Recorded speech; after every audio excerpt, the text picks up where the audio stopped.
One player that we did not draft in that one that is kind of going off in the same area. In that draft, he actually went off at the very next pick, 104, is Jamar Chase. He's not been practicing, and his situation is a little bit different than Ayuk's or Lamb's, who we talked about a minute ago. He's actually got 2 years left on his contract in Cincinnati. The big note that I made was you got to remember this guy, I don't want to say he's a wild card, but he did completely skip his junior season of college after going for 1,700 yards and still ended up being a top 10 pick. At what point, or are you already worried about Jamar Chase as he enters the season? Because we've had this conversation the last couple of days as we're playing with Ultimate Draft Cheat Sheet. You're literally spending a 3, 4, 5, 6th overall pick on a Jamar Chase.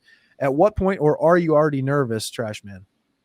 I'm a little bit biased because I took Chase with my first pick and my draft last weekend.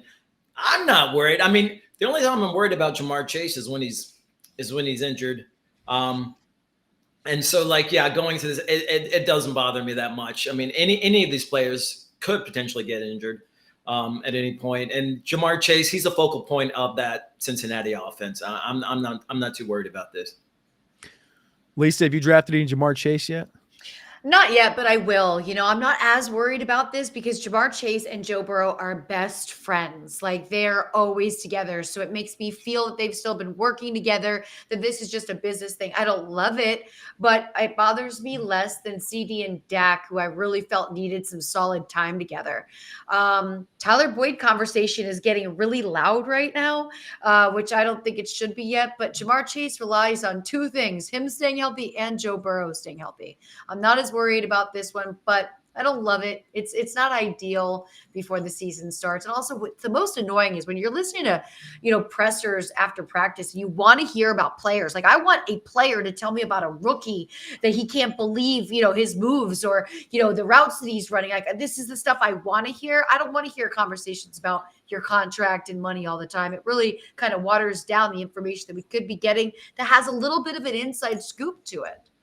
I kind of like to hear it, to be honest, just because it just gives me more access to those players in drafts. People get scared off of them. I'm more willing to take the chance, but then again, that's why I'm the trash man, I guess.